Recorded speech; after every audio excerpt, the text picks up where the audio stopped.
This is Stacey McKibben with the Master Communicator podcast, where CEOs, C-suite executives, and senior leaders share their advice. It's 6 questions in 9 minutes because the best leaders know how to share their ideas concisely and quickly. Let's jump right in. Question number 1. In a few sentences, tell me who you are and what you do. I am Annette White-Klosoky. I'm a serial entrepreneur.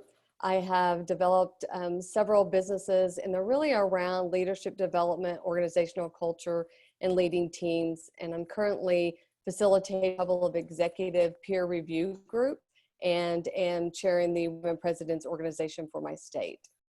Oh my goodness. So it sounds like you're bored then. You're not busy at all. I know. I write for Forbes and I do a podcast as well. So I love that you're doing a podcast. But yeah, so I try to stay busy and really look at engaging with leaders and companies and, looking. And so the time we're in now is really interesting to me around leadership and sustainability and that abrupt adaptation to, an existing condition. Absolutely. And how do you maintain that calm and that leadership presence in the face of adversity or uncertainty, right? I think right now is a perfect time for us to be having these conversations. I'm particularly excited to hear from you since, again, this is your area of expertise and you're leading a bunch of other leaders. So you'll have an amalgamation, I think, of different insights to share with us. So I'm excited about that. Question number 2 for you. What's the best thing about leading people from your perspective? I think you learn a lot more than you probably teach or inspire. So, you learn, and it is an adult lab experience of self-awareness. So, when you are an individual contributor, you may learn content, or you become an expert at what it is you do. When you lead people, it becomes much more about who you are and what shows up for you as a person, as a leader. So I think I have developed more personally as I've been a leader than not. So that's probably the best thing, is just that self-awareness and the continual sharpening your saw. I like that. So when you talk about this adult lab experiment, are we the guinea pigs? Yes. Yeah. Sometimes I tell people I work in adult day, we're going in and doing team building and working with conflict and, teaching skill communication. And it feels sometimes like we're taking steps back. But again, it's that area where to grow, and whether it's emotional intelligence or it's working better as a team or learning to listen or whatever, you have to check at the door, your agenda, your pride, whatever that is. To lead, you have to go back and connect to what it is you're trying to accomplish and try to stay connected to that, because there's a lot of stuff, we call it kind of dynamics, a lot of stuff gets in the way of us just trying to do what we say we love to do. That's right. I think that's a big piece of it, is being able to make your way through all that muck, right? All that stuff to get to the heart of what's really important to work on, because there's tons of stuff to keep you busy. That's true. That is true. I often hear from other leaders that business would be great if it weren't for that pesky people part. I'm curious, especially from the leader of leaders. What do you think about that? Well, I do a speech too about life would be fun if it weren't for the people. But honestly, that would be the alternative to that. If you really live that out, there would be so many things that you couldn't accomplish. I could not do what I do if it weren't for the team that I have around me. And quite frankly, the team around me is a lot better than I am in a lot of areas. And so, you need the people. What they're really saying is, I don't know how to deal with situations, and I may not be a great communicator because I really feel like your results mirror your conversations. So if you're not getting the results that you want, then you're probably not having the right conversations. And so if you translate out, what they're saying is they would like to just do their job and accomplish what they're trying to do, and then stuff gets in the way. And that's what really, I think, frustrates people. But I always encourage leader that, it's back to the leader. You're the leader, it's your issue. You may have something playing out on a team, but it's about that, you have to go back to your leadership. So what are you doing to address that? Are you having the right conversation? Are you setting the right expectations? And it always will come back to the leader. And sometimes people just frankly don't like to hear that. Yeah, I mean, my mom used to remind me that for every finger I point out, there's three fingers pointing back at me, right? And I was like, ooh, Yeah. that's Yeah. well, Yeah. well, well, that's not okay. Yeah, you're like, wait a minute, it applies to everyone but me. Yeah, exactly. Exactly. No, I totally appreciate that. And again, I think you're hearkening back to this idea that a lot of what we've learned, we learned in kindergarten, or we learned as a young child on how to actually treat people. And so now it's, as you're talking about that adult lab experience, like, are we bringing that in to our day to day, or are we, or using the, well, that's just how I am as our excuse, Yeah. you know, Yeah, I to hear that a justify lot. it. Well, Yeah. I always say talk straight. You know, if people could just talk straight, because what we do is we spin, we try to ease into it. We're going to go, oh, okay, I'm just going to kind of suggest, I'm going to use humor and see if they get it. And it's like, just talk straight. Yeah. Just say, hey, I don't know how to say this. And then, you know, you say it. And I think Yeah. if people could just simplify and talk straight, people are forgiving. People want to really, for the most part, people want to do a good job. They want to please people. They want to accomplish things, but we make it way more difficult sometimes than it is. Totally agree with all that. Question number 4 for you. What other successful business leaders like yourself should be on the podcast? You know, and I'm thinking about this from the perspective of what other voices are out there in the marketplace that we should be paying attention to? You know, I love hearing from millennials, like the next in line leaders, because you get a lot of perspective and I think vision of where things are going or need to go. So I always like to look at that. I am very much studying what the next C-suite will look like. So I don't think a CEO is going to look like a CEO in the future. If you do not have a handle on technology and how it impacts your industry and your company, then I think you're going to have a problem leading at the highest levels. If you don't really get, you know, we used to think it's like more of a science fiction, but it Yeah. really is becoming integrated into our companies and how we sell. And so, you know, I think that next generation of the C-suite would be very interesting to see.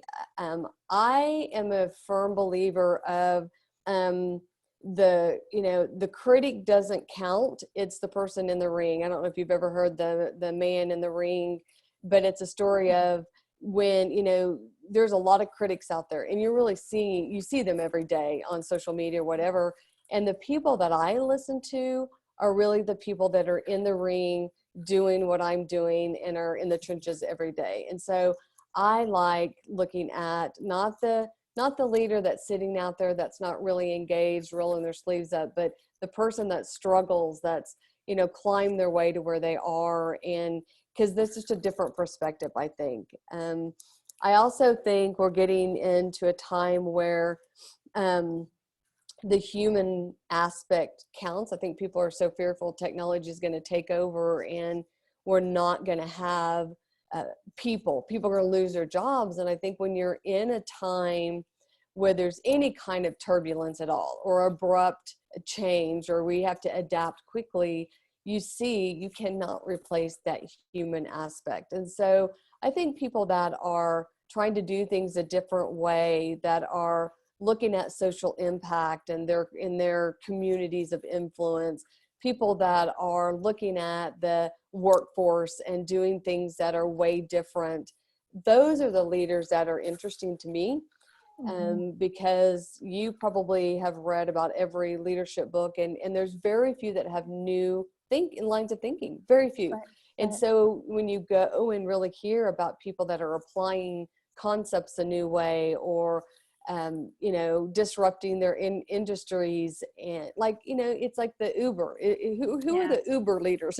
Who are really changing the game? I think those are the leaders that I'm interested in following and hearing, and just as much about how they're not successful as how they're successful, because I think that ability to step into risk and to try new things is really key. You have to have that in today's world and kind of where the economy is. Well, following with that, then, what piece of advice about communication would you give to other leaders? Do you feel like that there's something that they need to be thinking about in terms of communication to be more effective in the next chapter, right? I mean, I think we're going to see a new a new business world and a new, way of doing things. So what advice about communication would you give? I think you have to talk straight. I think you have to be comfortable with tools and saying what you mean and meaning what you say. I think you have to get back to the basics of that. And if you're older in your 50s like me, then you have to be comfortable communicating in different mediums. So it could be Teams, it could be Slack, it might be through Zoom, it could be through another tool, but you need to layer that. And I think you have to look at where you're not getting the result you want. So maybe there's a certain relationship that's struggling. You have somebody on your team that you just can't get through to, and you have to be really honest with yourself about, okay, if this is what my result is, then I got to figure out what am I doing or not doing. And what I see a lot is there's a high performer, best salesperson, but they're the worst culture fit, or they're hard on the team, but a leader won't address it because they don't want to lose their top salesperson. That's right. Because they don't want to lose the points on the scoreboard. Exactly. And so you really have to be clear with yourself. And at the end, if you use the scoreboard analogy, at the end, you always lose with that person. And so you have to talk straight about, I know your intentions are X, but here's what the impact is of your behavior. Here's what the impact of handling the situation that way. So I think giving feedback, I think anytime you have a chance to ask, and this is something leaders do all the time, they don't ask their people, what do you need? What do you need at this time to be successful? Why is this, a struggle for us? And that power of questions and questioning helps you get a landscape for what is really going on. So the more questions that I can ask and get somebody's thought out, the more I'm able to clearly see what's going on inside that person's brain and how, and I have a different perspective. Most always I will have a different perspective of the way I was approaching that situation. So I think on communication, it's, really get EQ, emotional intelligence, even more now. I think you have to be aware of that. We're in a time where what you say and how you say matters, and it should matter. We're in a time where humanity, I think, is really changing on really valuing what should be valued, quite frankly. Yes. And I just think you have to address that. The other thing I work with a lot of leaders on is got to own your own stuff. I mean, if you can't own your own stuff, you're going to have problems. So until you lay that down, like I think a lot of us will pick up our warrior and go to fight, and because that's how we've managed and we've climbed and we've done that. It doesn't work really anymore, especially with the generation. So transparency in your communication, I think, are your behaviors matching what you're saying? And, just really learning to talk straight. I love all of that. I could talk to you for hours about this. That's another show, right? I'm geeking out right now. All right. So I think we want to hear a little bit more about who's influenced you. Tell us about your favorite boss or teacher. There was a lady early on when I owned my business. Her name was Jelaine Borth, and she was a franchise owner for a peer advisory board, which is what I do now for a living. So I later bought into that franchise and built it. But she was really the first person that modeled the self-awareness and human aspect of leading. So taking a step back and doing the soft skill stuff and learning and listening and be attentive. Because I was pretty much a driver and, just go through the wall, and whoever ends up on the other side with me must be a good team member. That was me. And so she really caused me pause to really think about, if I can accomplish the best thing and be successful, but I burn everybody out and lose people along the way, I'm really not a great leader. And the great leaders are the ones who, when you go, why would somebody follow me? You can answer why somebody would follow me. And so she really caused pause to me. So I still am connected to her today, and she's since retired and doing great things, still doing her coaching and doing great things. I have a business partner that I think we're a lot alike in a lot of ways, but we also challenge each other. And we, in hard times, I mean, we've brought through companies through recessions. We brought our company through a lot of different hard times. And one of us always says, hey, we have to get up one more time, then we get knocked down. And we just have that resiliency. And very few times in my life have I found in a partnership somebody that would work harder than me, and she does that. And so she inspires me. She also is one of those people that, I mean, she can be on a plane and get off and have a project or a connection. I mean, her networking ability and connection is like amazing to me. So that inspires me. I seem to attract people around me that challenge me in ways that maybe I'm not as strong or bold or will take a risk. And she's one of those. You know, my husband is another one he's very visionary, and he's a pioneer, and he can drive you crazy because it's shiny objects and it's breaking something to fix it. And, but I learn a lot from that.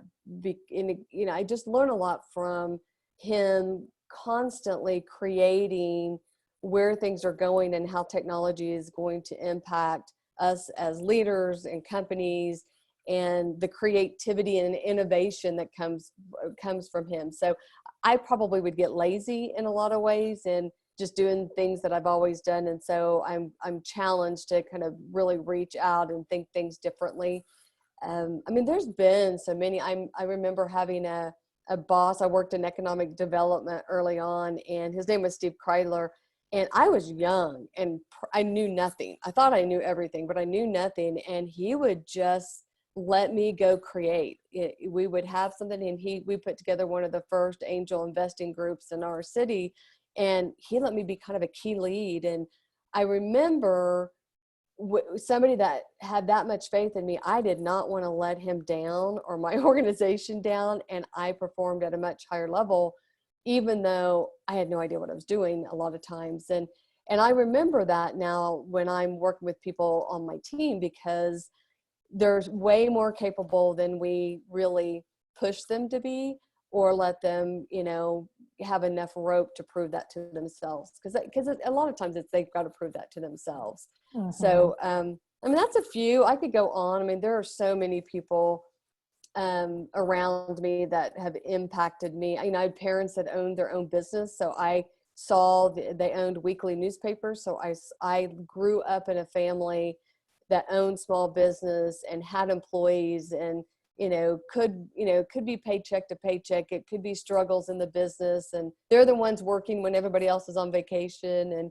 And I really learned at a very young age to treat my job as if it were my company or my money. And I've always done that. I've bought every place I worked. I've always thought about if this was my company or my money. I wasn't a great clock in, clock out, structured, person, but I would apply myself and develop and create and do things. And that's kind of where I learned I was a builder. I'm not a maintainer. I'd probably be fired if I was in a management role. I'm a builder, and I, like to innovate. So those are few. I could go on. There's so many. Well, and again, I think the takeaway here is, for everybody that's listening, are you looking around at your center of influence or the people around you and asking yourself, what are you taking from the people around you, and how are you using their gifts of, challenge or support or, whatever we might perceive it as gifts to help us to get better in some ways, or whether it's to, maintain something or extend it in some way. Again, I think the gift, as you're describing it, is there's lots that we can be taking from people should we choose to look for it that way. So yeah, my daughter growing up at the ripe age of 7 or 8, I'll never forget where she said, "You never listened to me." And I can hear her voice, and I get goosebumps because she was right. I was so busy multitasking and trying to be, get all these things done that I wasn't listening to her. And then I remember sitting and thinking, who else do I not listen to? And that was a time when people would come into my office. I don't listen to them. I'm on conference calls. I'm not listening. If I'm presenting, I want everybody to listen. But it was like an aha for me of, I don't listen. I'm so busy to be effective and get stuff done that like I miss the building block one. I miss the main thing of you have to listen to people, and then it's so much easier. Life and work is so much easier when you listen to people around Well, you. and then again, like you did it again, where you took the learning and applied it in other areas. I think again, this is the piece, right? It's like we're given all of these gifts in so many different ways. Are we using them to really help us to get better in different areas? Because you could have actually got defensive about it. You could have told the daughter, no, I'm listening, I hear you. But instead you took it, you changed that, but then you applied it to the other scenarios. And that's the piece that I think I really want folks to take away is there's so many gems here, and how are you using them to your advantage? There's so much opportunity, and back to your ownership, right? We got to own our stuff in order to get to the other side of this. So, because no matter where you go, there you'll be. So you can leave a job, you can go do something else, but you're still you. You're still you. You're still you. Exactly. And you'll what do they say? You'll get by with it for a little while until you get found out again, Exactly. Well, thank you so much for being on, Annette. This was super, super fun. And I know I learned a ton. And so I guarantee other people did as well. People want to reach out and find you. Where should they go look? You can find me at AnnetteKlosoky.com. Mm-hmm. So that's AnnetteKlosoky.com. And then also I'm on social media. I'm on LinkedIn, Instagram, and then Leader Spotlight is another place where we do things on Instagram. And then I have the podcast, so you can find me there as well. That's perfect. Well, thank you again so much. And yes, please go listen to our podcast as well. Go introduce yourself and get as much goodness from Annette as you can. And then in the meantime, this is Stacey McKibben with the Master Communicator Podcast. For more ideas and insights, please do go check us out at www.concilioteam.com. We'll look forward to seeing you again next time. Thank you so much.